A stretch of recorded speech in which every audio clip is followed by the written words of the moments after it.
here in the George Floyd Garden in South Minneapolis, and I thought that I would light some matchbooks on fire for you, Davis, using a fuse of silver nitrate film. This is from the Western feud of the Trail. I'm not sure who this actor is. I'm just going to insert it here. In these matchbooks that I had made years ago for a show at Intermedia Arts, the print shop was just demolished last month. Seems like this will work. To make way for another luxury high-rise there on University in Fairview.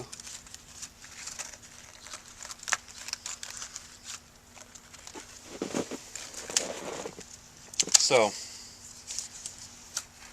as so many of my friends keep assuring me, the city is just growing. It's just evolving. Not getting worse. It's just changing. I disagree. I think you would as well. But, you know, I think it's pretty safe to say that not all change is positive. Affordable housing seems to be something that the city needs, but that's neither here nor there.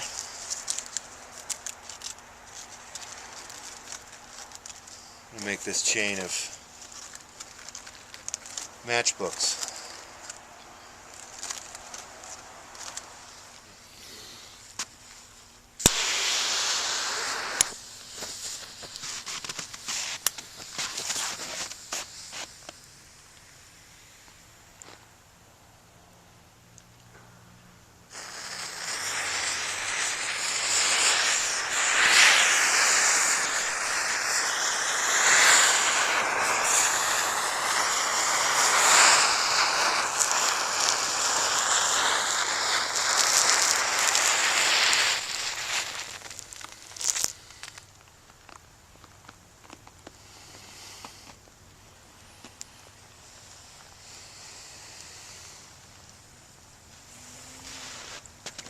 It was a film that I watched the night that you left this planet. Philip Kaufman's first film, black and white comedy, shot in various locations in Chicago with the Second City cast. I mean, troupe, I should say. Members of the improv theater. And it was loosely based on the story of Elijah, or the notion of his appearance in various eras. This particular era, post-war Chicago, he appears as a sort of a vagrant who inspires some and infuriates others.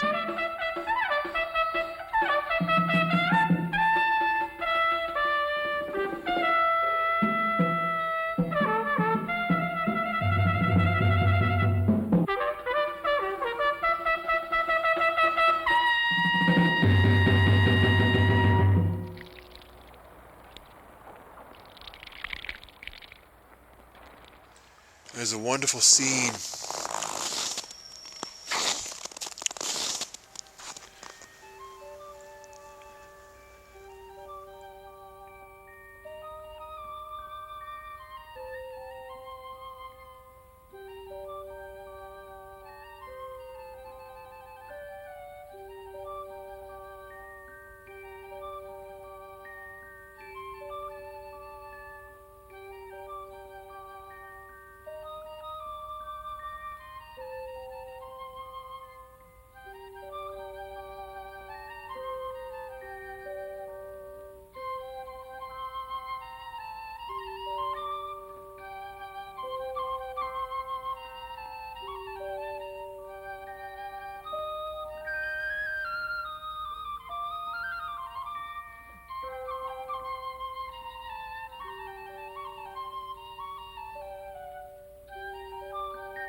him down on the street.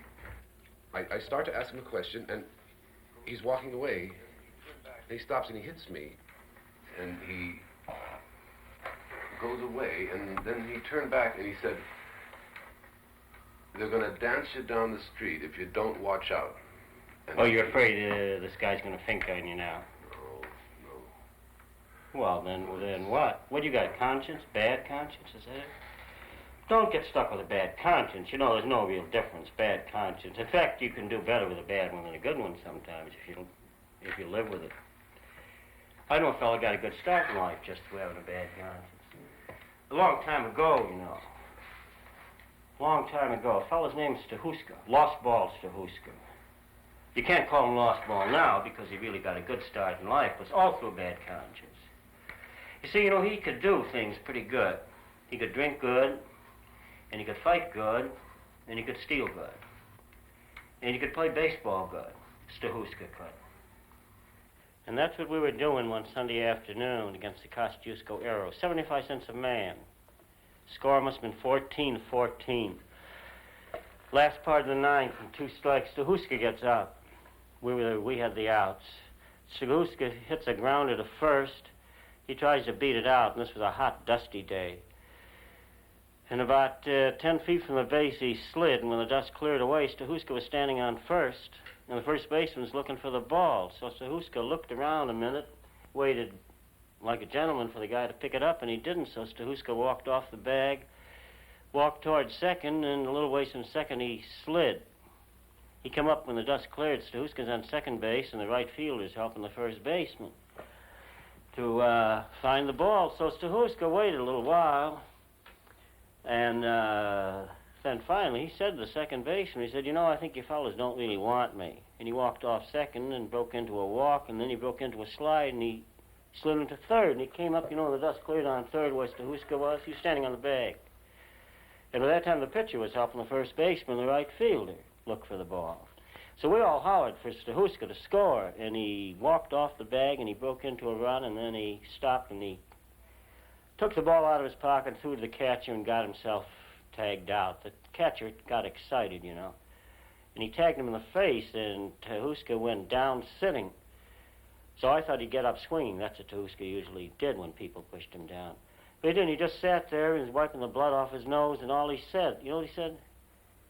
He said, "You know, I had it coming. I had it coming. I had it coming." And you know, in the first part of the 10th inning, you know what happens. Kosciuszko scored 14 runs. We go out 1-2-3. So I asked Stahuska, I said, "Can you tell me, you know, if you don't mind, what happened there?" And he says, "Well, I couldn't do a thing like that. I couldn't win a ball game that way." I says, "You can't win a ball game that way. You're giving me a bad conscience. You stole $10,500 worth of office equipment last night, and now you're telling me that a stolen baseball is giving you a bad conscience?" He said, "Oh, no. He says, "It wasn't that. It was sliding into first." He says, "Nobody slides into first." You know, right after that, Stahuska seemed to accumulate all the bad consciences of that whole neighborhood. And that's what gave him a real good start in life, because he got on the force. And as he said then, I never really felt right with myself unless I was doing wrong. I never felt wrong unless I was doing right. He says, "Now I'm a perfectly adjusted man."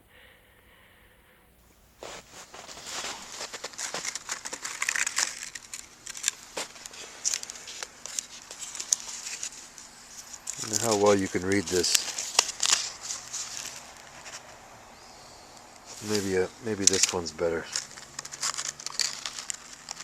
Better example.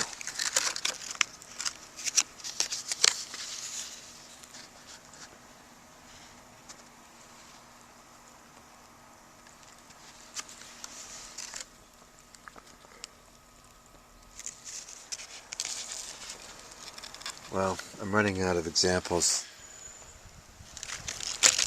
Ouch.